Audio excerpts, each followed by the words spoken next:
Good afternoon నా friends. మనము divisibility rules అయితే చూస్తున్నాము. లాస్ట్ వీడియోలో మనము డివిజిబిలిటీ రూల్ బై 9 and 11 చూసినాము. ఈ వీడియోలో మనము డివిజిబిలిటీ రూల్ బై 8 చూద్దాం. ఒక నెంబరు 8 తోటి డివైడ్ కావాలంటే మనకు లాస్ట్ 3 డిజిట్స్ 8 తోటి డివైడ్ అయినట్టయితే ఆ నెంబర్ అనేది 8 తోటి డివైడ్ అవుతుంది. ఇక్కడ 3511 35412 ఇచ్చాడు.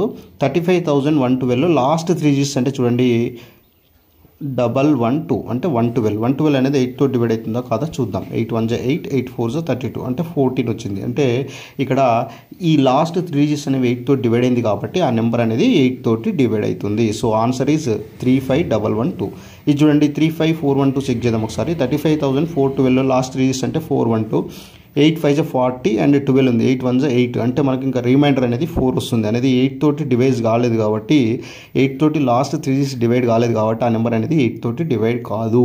ఇప్పుడు which of the following is divisible by 8 అంటే మనం ఏం చేయాలి? లాస్ట్ 3 డిజిట్స్ చూసుకోవాలి. 3 డిజిట్స్ అనేవి 8 తోటి డివైడ్ అయితే ఆ నెంబర్ అనేది 8 తోటి డివైడ్ అవుతుంది. Thank you. మీకు వీడియో నచ్చినట్లయితే తప్పకుండా లైక్ చేయండి. మీరు ఇచ్చే లైక్ వల్ల నేను మరిన్ని వీడియోస్ చేయడానికి నాకు ఎంకరేజ్మెంట్గా ఉంటుంది. Thank you. అదేవిధంగా ఛానల్ అయితే సబ్స్క్రైబ్ చేసుకోండి. అదేవిధంగా మీ విలువైన అభిప్రాయాన్ని కామెంట్ రూపంలో తెలియజేయండి.